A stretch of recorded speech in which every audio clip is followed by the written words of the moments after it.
নমস্কার বন্ধুরা, তোমরা সবাই কেমন আছো? আশা করি অনেক ভালো আছো। আমিও অনেক ভালো আছি। তো নতুন একটা ব্লগে তোমাদের সবাইকে স্বাগত। তো এখন বাজে সকাল 10:30। তো আমি স্নান করে নিয়েছি, আর এদিকে দেখো কত জামা কাপড় ধুয়েছি আজকে যাব আমার বড় ননদের বাড়ি। তো তোমরা আমার সাথে থাকো, দেখতেই পাবে কখন যাচ্ছি আর কার কার সাথে যাচ্ছি। তো স্নান করে সকালবেলা আমি আগে পুজো দিই, তারপরে খাই। তো এখানে আমি পুজো দিয়েছি, ঘরে আছে শুধু রাধাকৃষ্ণ আর বাইরে এসে তুলসী পাঠ। তো আমার পুজো কমপ্লিট, এখন প্রায় 11টায় বাজে। আজকে স্নান করতে দেরি হয়েছে, কারণ বন্ধুরা আজকে অনেক জামা কাপড় কেচেছি আর একটু দেরি করে উঠেছি কালকে, কারণ আমার শরীরটা একদম ভালো ছিল না, মাথা ব্যথা করছিল। তো অনেক রাতে ঘুমাইছি, তাই দেরি করে উঠছি। তো যেহেতু দুপুরবেলা দিদিদের বাড়ি ইনভাইট, তাই ভাবলাম একটু সেদ্ধ ভাত করে খেয়ে তারপর দিদিদের বাড়ি যাই। আর এখানে অল্প করে একটু ভাত রান্না করছি, কারণ আমার শাশুড়ি সকালে। তো বন্ধুরা আমরা রেডি হয়ে গেছি, এখন বাজে 12টা। তো এখন যাব আমরা দিদি বাড়ি। এই যে হচ্ছিল মা, আর এই যে হাতে মিষ্টি নিয়েছি। তো বন্ধুরা আমরা রওনা দিয়ে দিলাম। এই দেখো মা গেটে তালা দিচ্ছে, আমি আগে আগে যাচ্ছি। আর বলো তো কি, এখানে বলছিলাম মাকে যে আমার ভিডিওতে একটু হাই করে দাও, তো মা হাসছিল আর কি, লজ্জা পাচ্ছিল। আর এই দেখো আমরা যাচ্ছি মেন রোডে। আমাদের বাড়ি থেকে মেন রোডটা খুব একটা দূরে না, তো আমরা এইটুক পায়ে হেঁটে এসে তারপরে এখান থেকে টোটোতে উঠি। আর দিদিদের বাড়িও আমাদের বাড়ি থেকে খুব একটা দূরে না। তো আমাদের বাড়িটা হচ্ছিল কৃষিমেলায়, আর দিদিদের বাড়ি হচ্ছিল গোসানি রোড, জামতলা। তো 10 টাকার ভাড়া, টোটোতে উঠলেই তো এখন 10 টাকার যেখানেই যান না কেন, তো 10 টাকার ভাড়া খুব একটা দূরে না, এখানেই কাছেই। তো আমরা কথা বলতে বলতে চলে এসলাম দিদির বাড়ি। তো গিয়ে দেখি দিদিদের বাড়ি টোটো থেকে নেমে এখান থেকে আর কি, এখানে দিদিদের বাড়ির সামনে আর কি দোকান, তারপরে একটু এইদিকে গলির মতো গিয়ে তারপরে দিদিদের বাড়ি। তো দেখা হচ্ছে একদম দিদির সাথে। চলো দেখি দিদি কি করতেছে, আসলে বাড়িতে কে কে আছে। তো বাড়ি ঢুকে দেখলাম কেউই নেই, দিদি রান্নাঘরে মনে হয় রান্না করতেছে। তো গিয়ে দেখি দিদি কি করতেছে। তো গিয়ে দেখি আমি আসলাম, আমার শাশুড়ি আর দিদি রান্নাঘরে রান্না করতেছে। তো যাইবো তো দোকানে।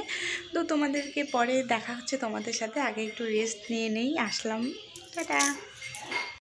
আমি বসে থাকতে থাকতে কিছুক্ষণ পর ভাগ্নে চলে আসলো, যেহেতু আজকে খাওয়া দাওয়ার একটা নেমন্তন্ন। তো এই বাড়ির জামাই এই বাড়ির মেয়ে, ভাগ্নি আর জামাই ওরা চলে আসলো। আর আমরা দুজন, তোমাদের দাদাভাই কাজে গেছে, একটু পরে আসবে।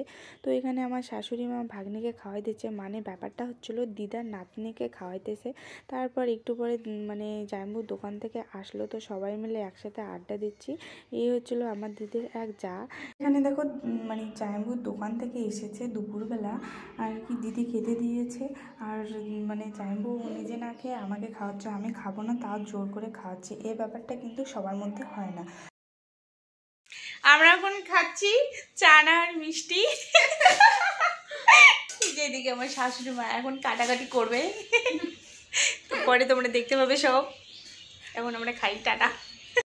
আমি আর ভাগ্নি বসে টিভি দেখতেছি, আর মা একা একা তারপর পেঁয়াজ আলু কাটছে। যে মাংস রান্না হবে, তো মাংসের পেঁয়াজ আর আলু কাটছে, তেমন আর কি কিছু না, এইসবই করছে। তো রান্নাঘরে গিয়ে দেখি দিদি একাই পোলাও রান্না করছে। তো দিদির হাতে পোলাও খেতে কি বলবো, দিদি যে এত সুন্দর পোলাও বানায়। তো তাই জন্য আজকে আর বেশি কিছু না করে পোলাও আর মাংসই হবে। তো এখানে এই যে পোলাওয়ের জন্য কাজু কিশমিশ রেডি করে রেখেছে, আর এই যে মাটনের জন্য পেঁয়াজ আলু আদা এসব করে রেখেছে। তারপর একটু পর চলে আসলো আমাদের বাড়ির জামাই, আমার ভাগ্নি জামাই। তো ভাগ্নি জামাই আসাতে দিদার তো একটা মন আর ধরে না, আনন্দে আটখানা। তো সেখানে দিদুন খেতে দিচ্ছে। তো এদিকে আমার দিদি দেখি পোলাওটা হয়ে গেছে, এখন মাংস রান্না করছে। তো এই যে মাংসটাও প্রায় হয়ে এসেছে, তখন বাজে 3টে আর কি, দুপুরে খাওয়ার সময় হয়েই গেছে। তো মাংসটা হয়ে গেছে, আর একটু হলে হয়। তারপরে এখন তোমাদের একদম খাওয়ার টেবিলে দেখা হচ্ছে তোমাদের সাথে। তো দেখো পোলাওটাও খুব সুন্দর হয়েছে দেখতে। তো চলো তারপর একদম খাওয়া দাওয়ার সাথে দেখা হচ্ছে। তো আমরা সবাই মেঝেতে খেতে বসেছি, এখানে বসেছে জামাইবাবু, তারপর আমাদের বাড়ির জামাই। আর মেনুতে ছিল কি স্যালাড, পোলাও, মাছের ঝোল, মাংস, ডাল। আর এদিকে রান্নাঘরে ভাগ্নি এখনও বেগুনের চপ করতেছে, আর ছিল পাঁপড়। আর কড়াইয়ে কিছুটা ছিল মাংস, কারণ ওখানে অর্ধেক নিয়ে গিয়েছিল আর এখানে। তো এখানে আমরা সবাই গোল করে মেঝেতে বসেছি, কারণ বলো তো বন্ধুরা, প্রত্যেক দিন টেবিলে খেতে খেতে এখন আমরা গোল করে এখানে মেঝেতে বসেছি, খাওয়ার কিন্তু মজাটাই আলাদা। তো সবাই আমরা এখানে খেতে বসেছি, আর ওদিকে দিদি আমাদের খেতে দিচ্ছে। তো এদিকে আমার শাশুড়ি খেতে বসেছে, আর বাকি সবাই আমরা এদিকে। যেহেতু আমি নতুন নতুন ভিডিও করছি, তো সবাই একটু লজ্জা পাচ্ছে, আর খেতে বসে অনেক হাসাহাসি হচ্ছিলো আর কি, সবাই মজা করে খাচ্ছিলাম। তারপরে খাওয়া দাওয়া কমপ্লিট, এখন বাজে প্রায় 4:30। তো আমি এসেছি একটা অন্য রুমে, মানে এটা আমার ভাগনার রুম। তো ভাগনা এখন বাড়িতে নেই, ও গেছে বাইরে পড়াশোনা করতে। ওর রুমে একদম কম্পিউটার সেট আছে, তো পরে তোমাদের এটা দেখাবো। আর পরে কি দেখবো সেটা একটা মজার ব্যাপার আছে, এই কম্পিউটারে আমরা সবাই ভিডিও দেখবো। তো তারপর একটু রেস্ট নিয়ে আমরা চলে গেলাম ছাদে। দিদিদের মানে বারান্দাটা ছাদ আর ঘরটা না, তো ছাদে চলে গেলাম। এখানে অনেক রকম ফুল লাগিয়েছে আমার ভাগনা। তো এখানে দেখতে পাচ্তেছো অনেক রকমের ফুল, এখানে অনেক রকমের জবা ছিল, তারপরে নয়নতারা, সন্ধ্যামালতী ফুলের চারা। তো আমি আর আমার শাশুড়ি প্রথমে গিয়েছি, এখানে ছাদে কিছু কাপড় মেলানো ছিল। তো এই দেখো অনেকগুলো ফুলের গাছ। আর বলো তো কি বন্ধুরা, মানে এই যে টাউনে না, মানে মাটিরও খুব অভাব, আর হচ্ছিলো জায়গারও খুব অভাব। তো সেখানেই তো ফুল লাগাইতে লাগে। আর আমার ভাগনা খুব গাছ ভালোবাসে, আর আমিও খুব গাছ ভালোবাসি। মানে গাছ আর ফুলকে কে না ভালোবাসে বলো তো।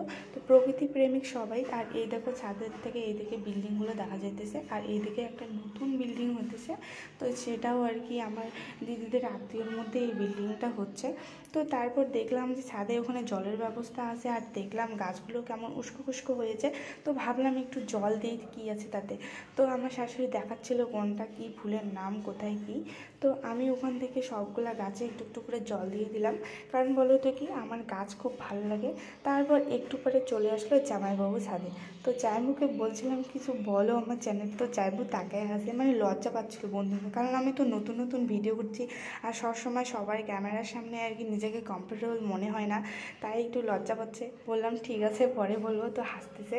আচ্ছা ঠিক আছে, তো পরে যদি চাইবো তো প্রথম একটু সবাই লজ্জা পাবে। তো চলো এখন আমি তোমাদের একটু পুরো ছাদটা ঘুরে দেখাই যে ছাদে কি কি ফুলের গাছ আছে। আর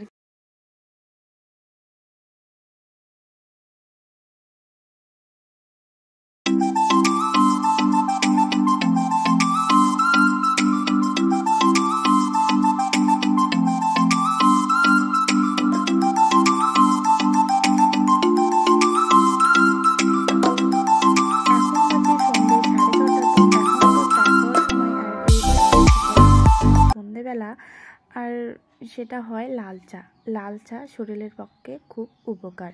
তো এখানে আমরা টিভি দেখতে দেখতে চা খাচ্ছিলাম। এখানে ছিলাম আমি, মা, জামাই আর বদ্দি। তো সবাই মিলে চা খাচ্ছি। তো এই হচ্ছিল মানে এর নাম বুড়ি, সবাই বুড়ি করে ডাকতেছিল, জানি না ভালো নাম কি, তবে এ আমার সম্পর্কে নাতনি হয়। তো বাচ্চাটা দেখো কি কিউট, এর ভয়েস আমি দিতে পারতাম, কিন্তু বন্ধুরা বলো তো কি, পাশেই আর কি কম্পিউটারে আমার বিয়ের ভিডিও দেখছে, তাই আর কি মানে ওখানে অনেক আর কি মিউজিক শোনা যাচ্ছিলো, তাই আর এর সুন্দর ভয়েসটা আমি দিতে পারলাম না, মানে দিলে আর কি ভালো লাগতো। তো এখানে সবাই মিলে বিয়ের ভিডিও দেখছে, আর আমার শাশুড়িও দেখছে, দেখা কি খুশি, মানে এরকমই হয়, মানে দেখতেছে কে কে গেছে যেহেতু। তো আস্তে আস্তে ঘরে মেম্বার বেড়ে গেল। তো এখানে আছে দিদি, যা, মা, আর ওই একটা ভাগনা। একে বললাম একটু হাই করো, ও একদম একে মাথা তুলে দিয়ে বললো জয় শ্রীরাম। যাই হোক, তো সবাই মিলে আনন্দ করে এখানে ব্লগ দেখা হচ্ছে। তারপর আর কি সবাই খাওয়া দাওয়া করলাম। তো এখন বাজে রাত প্রায় 10:30। তো এখন আর কি ও তোমার তার দাদাভাই এসেছিলো, তারপর ও খাওয়া দাওয়া করলো। তো সবাই বসে খাচ্ছি, এটা ছিল একটা আইসক্রিম। সন্ধ্যাবেলা চা খেতে পারিনি, তো এখন রাত বাজে 10:30। এখন জাইমু খাচ্ছে চা, কারণ জাইমুর যখন তখন মানে চা ভাল লাগে, তো যখনই দিবে তখনই খাবে। তো আমরা সবাই মিলে আইসক্রিম খাচ্ছিলাম। আইসক্রিমের ফ্লেভারটা মানে খুব দারুণ ছিল, বাট নামটা এই মুহূর্তে মনে পড়তেছে না। তো সবাই মিলে খাচ্ছি। আর বলো তো কি, ওখানে মানে থাকতে থাকতে না হঠাৎ করে কেন জানি না আমার মাথা ব্যথা করতেছিল, মাথা পুরো গরম হয়ে গেছে। তো যেহেতু ফ্রিজে বরফ ছিল না, তো এই যে একটা ডিপ ফ্রিজ থেকে আর কি, এটাকে কি বলে জানি না, তো এটাই ঠান্ডা ছিল, তো এটা মাথা দিয়ে মাথাটাকে একটু ঠান্ডা করলাম। তারপর বলো তো কি বন্ধুরা, আমাদের খাওয়া দাওয়া কমপ্লিট, রাত বাজে 11টা। আমরা আমরা বাড়ি চলে আসলাম। আর মা দিদি বাড়িতে থেকে গিয়েছিল, যেহেতু অনেক রাত হয়েছে। তো আমি আর শাড়ি পরিনি, কারণ বন্ধুরা অনেক রাত হয়েছে, তো আর শাড়ি পরিনি। তো নাইটিটা দিদির একটা নাইটি পরে চলে এসেছি। তো ভিডিওটা ভালো লাগলে একটা লাইক, একটা কমেন্ট আর অবশ্যই শেয়ার সবাইকে করবেন। Tata and good night. দেখা হচ্ছে নেক্সট একটা ব্লগে।